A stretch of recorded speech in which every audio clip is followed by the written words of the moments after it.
آج میری تقریر کا موضوع ہے کہ جو بندہ اپنے نبی سے بے وفائی کرتا ہے وہ دنیا میں بھی رسوا ہوتا ہے اور آخرت میں بھی رسوا ہوتا ہے۔ تو سامعین محترم،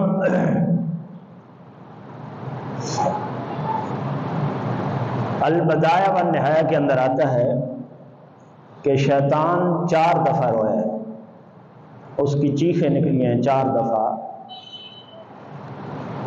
ان ابلیس ان اربع رنات، کہ شیطان 4 دفعہ رویا۔ حین لعنا، جب اسے ملعون قرار دیا گیا، جب وہ ملعون ہویا تو اس وقت وہ بہت زیادہ رویا۔ وحین احبطا، جب آسمانوں سے زمین کے اوپر اسے پھینکا گیا اس وقت وہ بہت زیادہ رویا۔ اور فرمایا وحین ولد رسول اللہ صلی اللہ علیہ وسلم، جب حضور علیہ السلام کا میلاد ہوا اس وقت بھی شیطان کی چیخیں نکل گئی۔ اور فرمایا وحین انزلت الفاتحہ، جب رب تعالی نے اس امت کو سورۃ فاتحہ عطا فرمائی اس وقت بھی شیطان بہت زیادہ رویا۔ کیوں رویا؟ کیونکہ اسے بہت زیادہ دکھ ہوا کہ رب تعالی نے اب اس امت کو قیامت تک وہ نبی عطا فرما دیا ہے جو تمام جہانوں کے لیے رحمت بن کر آیا ہے۔ اب ٹائم تھوڑا ہے تو میں آپ کو مثال دیتا ہوں کہ جو بندہ اپنے نبی سے بے وفائی کرتا ہے اس سے رب تعالیٰ دنیا آخرت میں کیسے رسوا کرتا ہے۔ حضرت عیسیٰ علیہ السلام ایک دفعہ سفر پہ تیار ہوئے اور اس کے ساتھ ایک اس کا امتی آ گیا، اس نے کہا یا نبی اللہ مجھے بھی ساتھ لے جاؤ۔ انہوں نے کہا چلو میں بھی آپ کو ساتھ لے جاتا ہوں۔ حضرت عیسیٰ علیہ السلام نے 3 روٹیاں ساتھ باندھی اور چل پڑے، سفر اختیار کر لیا۔ چلتے چلتے کچھ سفر اختیار کیا تو راستے میں روٹی کا ٹائم ہو گیا، بھوک لگ گئی۔ حضرت عیسیٰ علیہ السلام نے اسے بھی بٹھایا، خود بھی بیٹھ گئے اور روٹی تناول کی، ایک روٹی خود کھائی اور ایک روٹی اسے کھلائی۔ اب تیسری جو روٹی تھی وہ بچ گئی تو حضرت عیسیٰ علیہ السلام نے کہا کہ میں سامنے چشمہ ہے وہاں پہ پانی پینے جاتا ہوں تو آپ یہاں پہ تشریف رکھیں۔ اس نے کہا ٹھیک ہے۔ حضرت عیسیٰ علیہ السلام پانی پینے چلے گئے، جب واپس آئے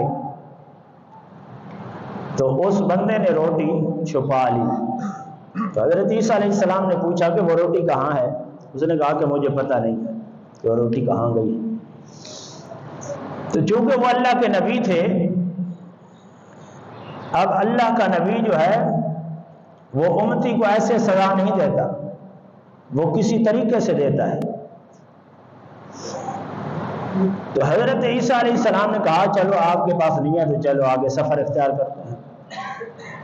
حضرت عیسیٰ علیہ السلام چل پڑے وہاں سے، آپ کے ساتھ وہ آپ کا امتی بھی چل پڑا۔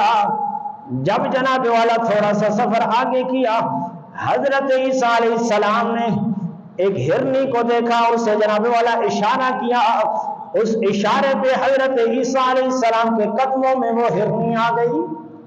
حضرت عیسیٰ علیہ السلام نے اس ہرنی کو جناب والا ذبح کیا، اسے بھونا اور خود بھی کھایا، اپنے اس امتی کو بھی کھلایا۔ سامعین محترم، اس کھانے کے بعد جو ہڈیاں تھیں حضرت عیسیٰ علیہ السلام نے ان ہڈیوں کے اوپر ہاتھ پھیرا، ہرنی زندہ ہو گئی۔ حضرت عیسیٰ علیہ السلام نے فرمایا یہ رب تعالی نے مجھے طاقت اور معجزہ عطا فرمایا ہے۔ اے میرے غلام، اے میرے امتی، اے اللہ کے بندے، اگر تو یہ مانتا ہے تو اس معجزے کا واسطہ تو بتا وہ تیسری روٹی کہاں ہے۔ سامعین محترم وہ مکر گیا، اس نے کہا مجھے پتہ نہیں ہے۔ حضرت عیسیٰ علیہ السلام پھر آگے چل پڑے، اسے بھی ساتھ لے گئے۔ آگے جناب والا دریا آ جاتا ہے، حضرت عیسیٰ علیہ السلام اسے پکڑ کر جناب والا کشتی موجود رہی تھی، حضرت عیسیٰ علیہ السلام اس کا ہاتھ پکڑ کر اس کے پانی کے اوپر چلنے لگے، دریا کے پانی کے اوپر چلنے لگے اور دریا پار کر دیا۔ حضرت عیسیٰ علیہ السلام فرماتے ہیں اے اللہ کے بندے، یہ شان مجھے رب نے عطا کی ہے، یہ معجزہ مجھے رب نے عطا کیا ہے، اس معجزے کا واسطہ اگر تو مانتا ہے تو مجھے بتا تیسری روٹی کہاں ہے۔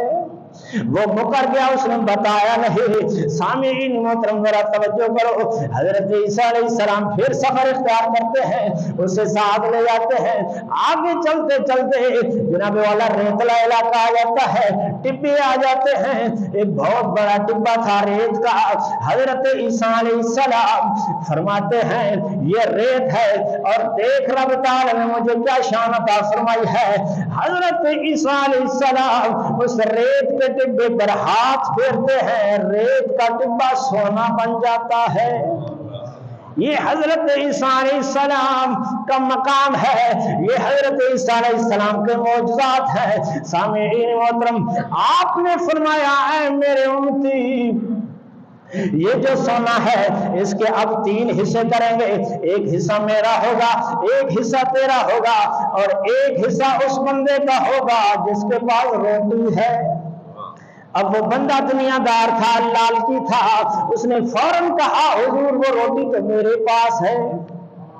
اب سونے کی لالچ، دنیا کی لالچ کی وجہ سے ایمان تو برباد کر بیٹھا، لیکن اب سونے کی لالچ کی وجہ سے اس نے بتا دیا کہ وہ روٹی میرے پاس ہے۔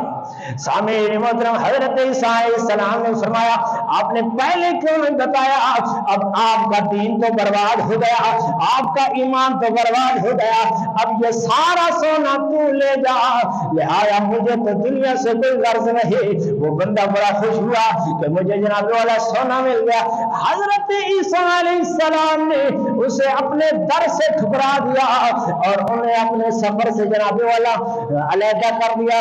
حضرت عیسیٰ علیہ السلام ہاں سے تشریف لے جاتے ہیں، اعلیٰ حضرت فرماتے ہیں جو تیرے در سے یار پھرتے ہیں، جو تیرے در سے یار پھرتے ہیں، جو ہی در بدل بخار پھرتے ہیں، در بدل جو ہی بخار پھرتے ہیں، اس گلی کا گدا ہوں میں جس میں مانگتے تاجدار پھرتے ہیں۔ سامعین محترم جو اللہ کے نبی سے بے وفائی کرتا ہے، رب تعالیٰ کا نبی اسے در سے جناب والا دھتکار دیتا ہے، اسے جناب والا دھتکار کے اسے رسوا اور ذلیل فرما دیتا ہے، رب تعالیٰ کی بارگاہ کے اندر بھی وہ ذلیل اور رسوا ہو جاتا ہے۔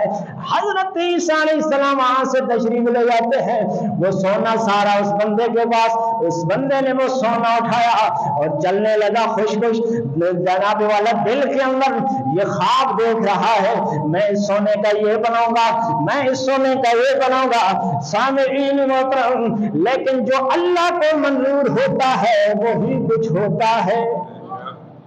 سامعین محترم ذرا توجہ کرنا، حضرت عیسیٰ علیہ السلام وہاں سے تشریف لے گئے، وہ سونا اٹھا کر چلتا ہے، آگے سے 2 ڈاکو آ جاتے ہیں، اسے مارنے کی کوشش کرتے ہیں اور کہتے ہیں یہ سارا سونا اس سے لے لیتے ہیں، اسے جناب والا مار دیتے ہیں، لیکن وہ بندہ ہاتھ جوڑتا ہے، وہ کہتا ہے نہیں نہیں یہ سونا ہم تینوں تقسیم کر لیں گے اور تینوں جناب والا آپس میں بانٹ لیں گے، مجھے مارو نا۔ وہ ڈاکو مان لیتے ہیں۔ سامعین محترم وہ بھی لالچی تھے۔ سامعین محترم دنیا کے پجاریوں کا حال دیکھو، جن کے پاس ایمان کی دولت نہیں ہوتی ان کا حال کیا ہوتا رسوا ہے، یہ دنیا کے اندر بھی رسوا کرتی ہے، آخرت کے اندر بھی رسوا کرتی ہے۔ سامعین محترم، وہ ڈاکو خوش ہو جاتے ہیں، وہ بندہ بھی خوش ہوتا ہے، سامعین محترم وہ خوش ہو کر وہاں پہ بیٹھ جاتے ہیں۔ اب ایک بندہ کہتا ہے جناب والا تھوڑا سا سونا لے جاؤ، وہاں ایک اچھی سی روٹی اور اچھا سا سالن لے آؤ، سامعین محترم مل کر کھاتے ہیں اس کے بعد اس سونے کو تقسیم کریں گے، گھروں میں جائیں گے۔ سامعین محترم ایک بندہ وہاں سے تھوڑا سا سونا اٹھاتا ہے، بازار کی طرف چلتا ہے کہ روٹی لے آؤں گا۔ سامعین محترم وہ ایک بندہ اس کے دل میں خیال آتا ہے کہ جناب والا یہ سونا اگر میں سارا لے لوں تو کتنا اچھا ہوگا۔ اس نے جناب والا کھانے کے اندر زہر ملایا کہ جناب والا یہ کھائیں گے تو جناب والا یہ سارا سونا میرا ہو جائے گا۔ ادھر دونوں کی نیت تبدیل ہو گئی، انہوں نے کہا جناب والا وہ بندہ اگر روٹی لے آیا تو جناب والا روٹی ہم لے لیں گے، اس بندے کو جناب والا وہاں سے گھٹ کر مار دیں گے۔ سامعین محترم اس کی گردن کو دبا دیا، روٹی بڑی مزے سے کھاتے ہیں۔ سامعین محترم ذرا توجہ کرو، روٹی کے اندر زہر تھی، روٹی ان دونوں نے کھائی، اس بندے کو تو مار دیا، وہ تو مر گیا۔ تو جناب والا یہ جو لالچی تھے یہ بھی روٹی کھا کر زہر کھا کر یہ بھی مر گئے، تینوں جناب والا دنیا سے ایمان سے ہاتھ دھو بیٹھے، دنیا بھی ہاتھ نہ آئی، ایمان بھی ہاتھ نہ آیا، تینوں دنیا میں بھی رسوا ہو گئے، آخرت میں بھی رسوا ہو گئے۔ جس نے بھی نبی سے بے وفائی کی ہے اس نے دنیا کے اندر بھی ذلیل ہونا ہے، آخرت میں بھی ذلیل ہونا ہے۔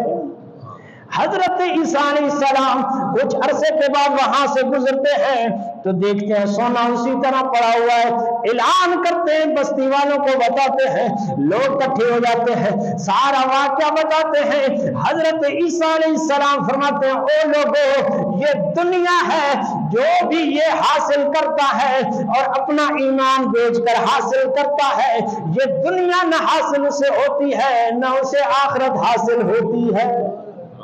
تو سامعین محترم کبھی بھی اپنے نبی سے بے وفائی نہیں کرنی، کبھی بھی اپنا ایمان نہیں بیچنا، کیونکہ آج مختلف قسم کے فتنے پیدا ہو رہے ہیں جو پیسے دے کر لوگوں کو خرید رہے ہیں، لوگوں کو ایمان کو خرید رہے ہیں۔ کوئی جناب والا ان پیسوں کے ساتھ سیاست چمکا رہا ہے، کوئی جناب والا ان پیسوں کے ساتھ دنیا کو چمکا رہا ہے، کوئی جناب والا یہ پیسے دے کر اپنے آپ کو خوشحال بنانا چاہتا ہے، کوئی جناب والا یہ پیسے دے کر اپنے گھروں کو جناب والا چمکا رہا ہے۔ سامعین محترم یہ دنیا چمکاتی نہیں ہے، یہ دنیا جو ہے دنیا کے اندر بھی رسوا کرتی ہے، آخرت کے اندر بھی رسوا کرتی ہے۔ تو جناب والا انسان کی عافیت اسی کے اندر ہے، انسان کی بچت اسی کے اندر ہے، کسی کے نرغے میں نہیں آنا، کسی کے چنگل میں نہیں آنا۔ اگر ایمان بچانا ہے تو رب اور رب کے رسول کے ساتھ وفاداری کرنی ہے۔ جو بندہ وفاداری کرتا ہے، چاہے وہ انسان ہو، چاہے وہ جانور ہو، چاہے وہ پرندہ ہو، تو رب تعالی کا محبوب بھی اسے نوازتا ہے، رب بھی اسے نوازتا ہے۔ میں ایک سیرت کی کتاب میں پڑھ رہا تھا کہ حضور علیہ السلام جب ہجرت کر کے جا رہے تھے، صدیق اکبر بھی ان کے ساتھ تھے، جب غار کے اندر گئے جو سرکار رب تعالی کے حکم سے مکڑی نے جالا بنا دیا اور کبوتروں کو حکم دیا کہ آپ وہاں پر انڈے دے دیں، کبوتروں کو حکم دیا انڈے دے دیں، حالانکہ اللہ کا حکم تھا۔ اب کبوتروں نے وہاں پر انڈے دے دیے، دشمنوں نے دیکھا تو وہ واپس چلے گئے۔ اب نقطے کی بات یہ ہے کہ ان کبوتروں نے رب اور رب کے رسول سے وفاداری کی۔ آج بھی حرم شریف کے اندر جو کبوتر ہیں انہی کبوتروں سے ان کی نسل جاری و ساری ہے۔ تو اگر کبوتر رب کے محبوب سے وفاداری کرے، ایک پرندہ ہے جس کے اندر اتنی عقل نہیں ہے، لیکن رب اور رب کے رسول کا جب ان کے اوپر کرم ہو جائے تو پھر ان کی نسل کو بھی رب تعالی ختم نہیں فرماتا، ان کی اصل کو بھی رب تعالی ختم نہیں فرماتا۔ کہ محمد سے وفا تو نے تو ہم تیرے ہیں، یہ جہاں چیز ہے کیا لوح و قلم تیرے ہیں۔ وآخر دعوانا ان الحمد للہ رب العالمین۔